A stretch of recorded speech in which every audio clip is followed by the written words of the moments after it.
दोस्तों, जाने अनजाने जब हमसे कोई गलती हो जाती है तो ज़िंदगी हमें उस गलती से उभरने का और उस गलती से संवरने का एक मौका ज़रूर देती है।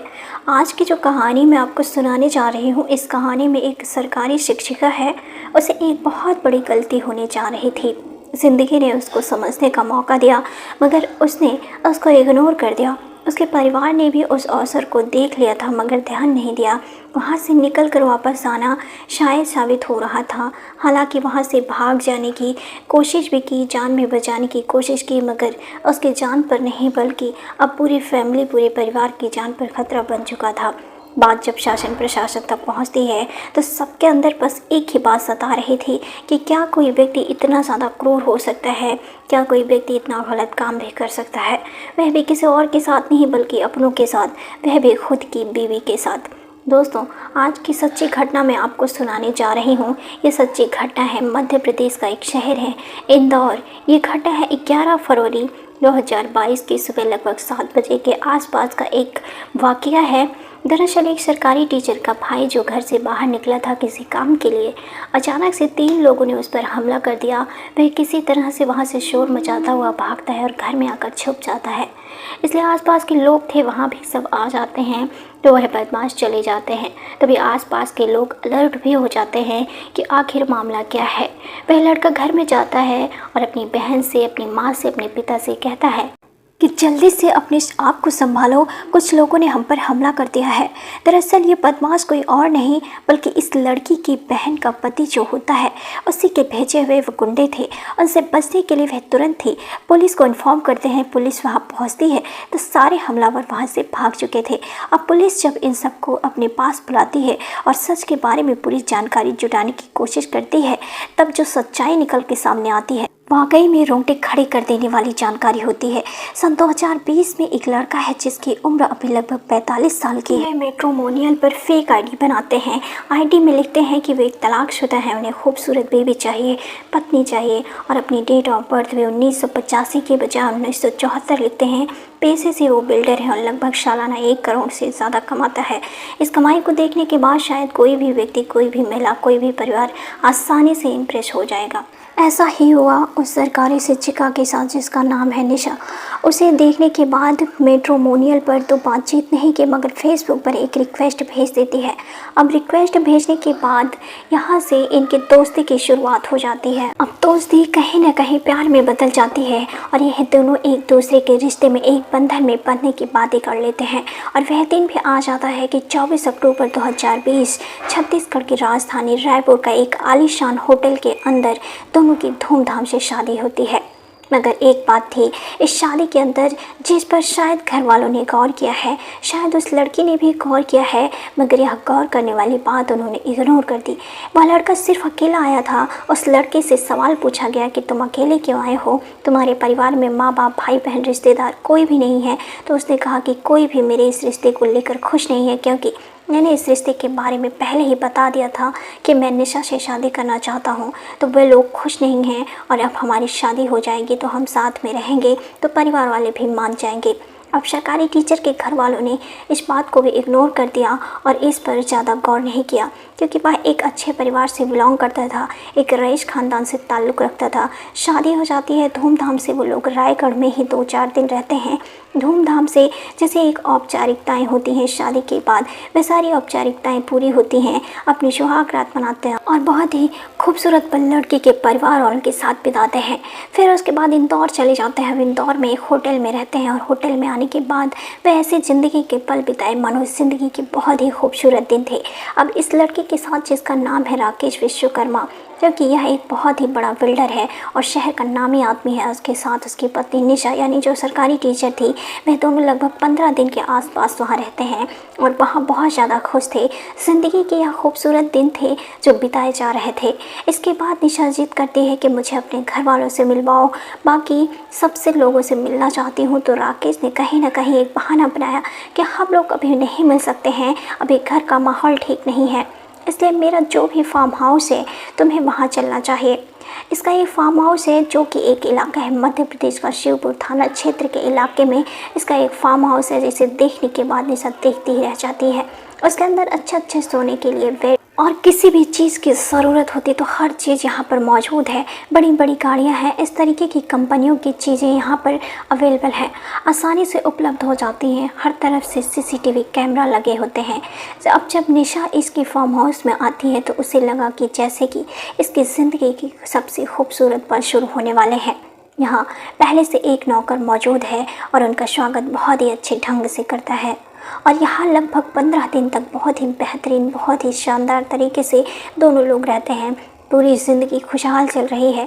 पहले 2 दिन से रायगढ़ में, फिर दूसरा 15 दिन इंदौर में, और अब शुरू हो गई है ज़िंदगी इस फार्म हाउस के अंदर। और अब धीरे धीरे वक्त बीतता गया। 15 दिन कब हो जाते हैं पता ही नहीं चलता। और राकेश की एक आदत है, उसको अपने घर के अंदर एक बड़ी सी स्क्रीन लगी हुई है, स्क्रीन पर कुछ फिल्में देखने की। फिल्में जिसमें अंग्रेजी फिल्में होती हैं, जिसमें पश्चिम की फिल्में होती हैं। और अब वह अपनी पत्नी के साथ ऐसी फिल्में देखने के बाद वैसे ही उसके साथ संबंध बनाने की कोशिश करने लगा। शुरुआत में वो नहीं मानती है, पर बाद में धीरे धीरे राकेश ने प्यार से किसी तरह से अपनी पत्नी को मना लिया और उसके साथ वैसे ही रिलेशन में रहने लगा जैसे कि उस अंग्रेजी फिल्मों के अंदर अंग्रेज लोग करते थे। शुरुआत में वो ना करती है, मगर 15 दिन, फिर 20 दिन, ऐसे ऐसे वक्त गुजरने लगते हैं और वो धीरे धीरे राकेश की बात मानने लगती है। वैसे ही संबंध बनाने लगती है जैसे वो कहता है। मगर अब यहाँ तक तो ठीक है, लेकिन इसके बाद जो कहानी शुरू होती है वह बातें बहुत ही भयानक होती हैं, जिसकी शायद निशा कभी कल्पना भी नहीं कर सकती थी कि उसके साथ अब कुछ ऐसा होने वाला है।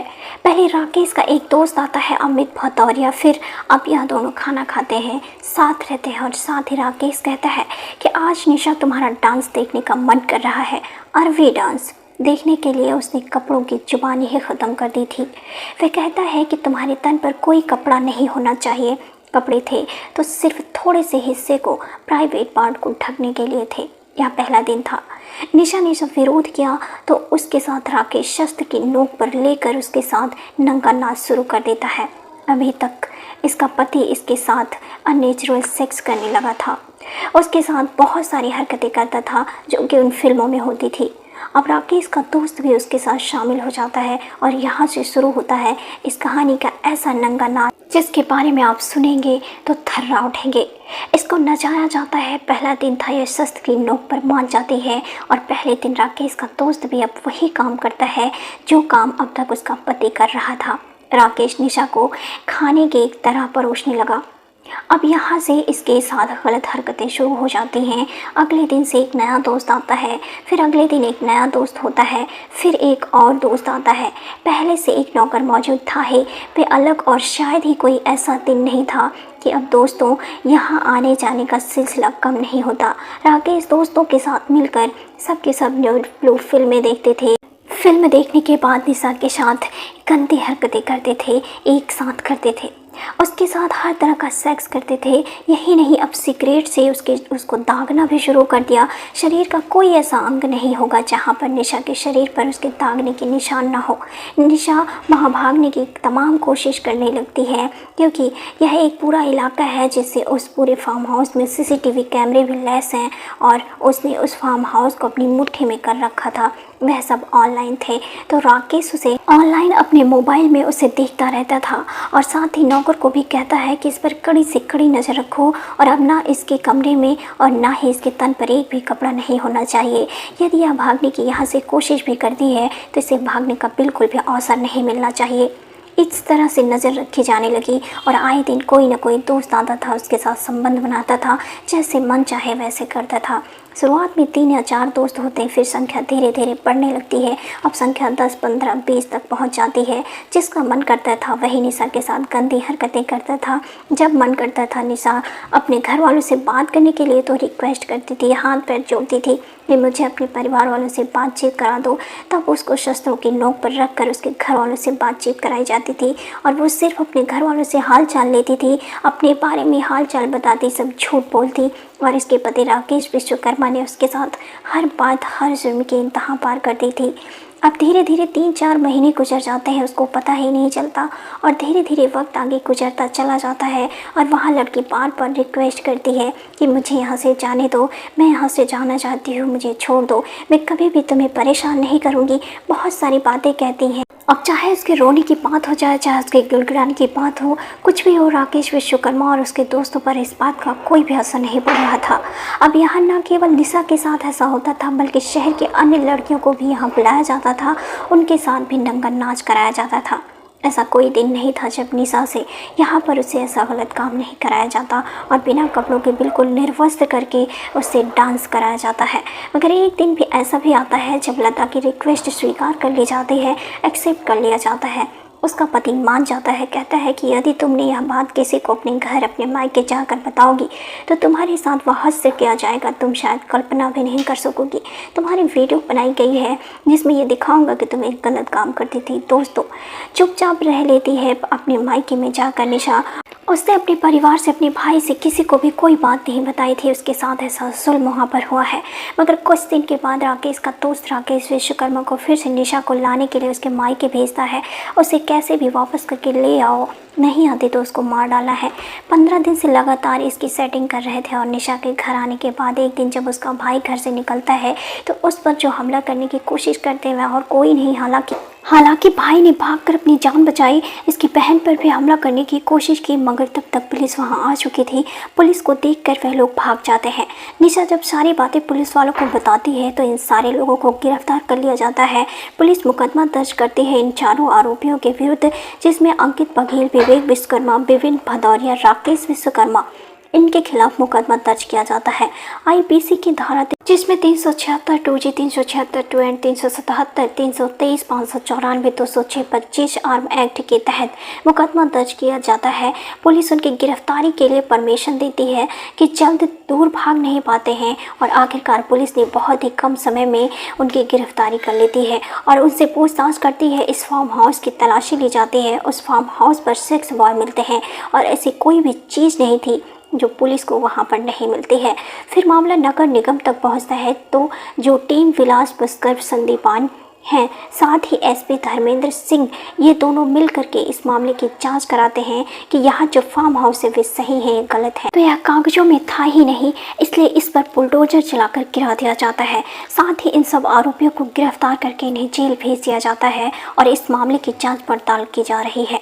यह जानकारी मिलती है कि स्टेडियम के मोबाइल से निकालने के बाद इस इलाके की जो भी लड़कियां थीं उनके दोस्तों के साथ एक साथ बुलाया जाता था कि जहां पर यह सब गलत काम होता था।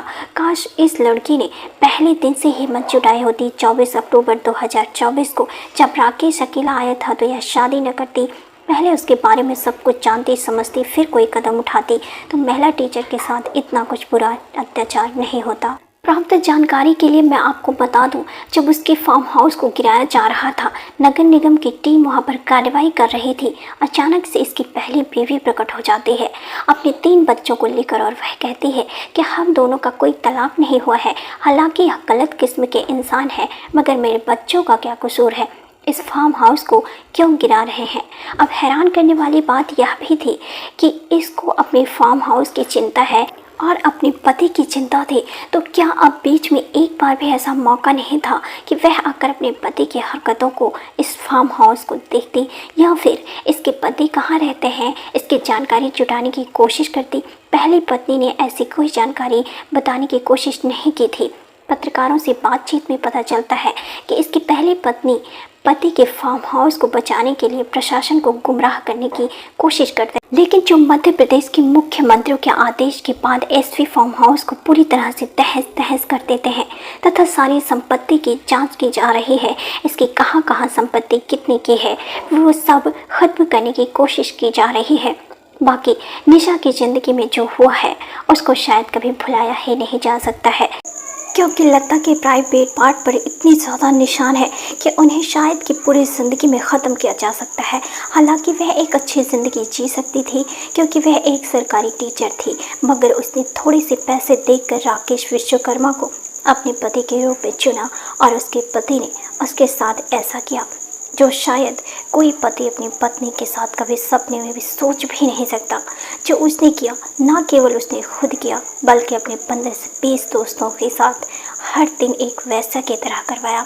इस कहानी को सुनाने का उद्देश्य हमारा किसी को परेशान करना नहीं है, किसी का दिल दुखाना नहीं है, बल्कि आपको सचेत करना है, आपको जागरूक करना है कि आप छोटे मोटे लालच में तो बिल्कुल भी नहीं आए, बिल्कुल भी नहीं।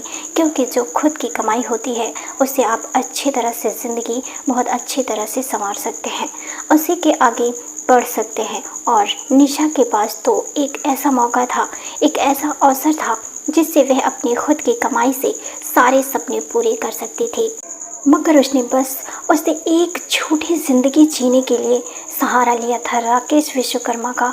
उससे ना केवल उसकी ज़िंदगी बर्बाद हुई, बल्कि उसके परिवार के बाकी लोगों की भी ज़िंदगी सही रहेगी भविष्य में या नहीं रहेगी।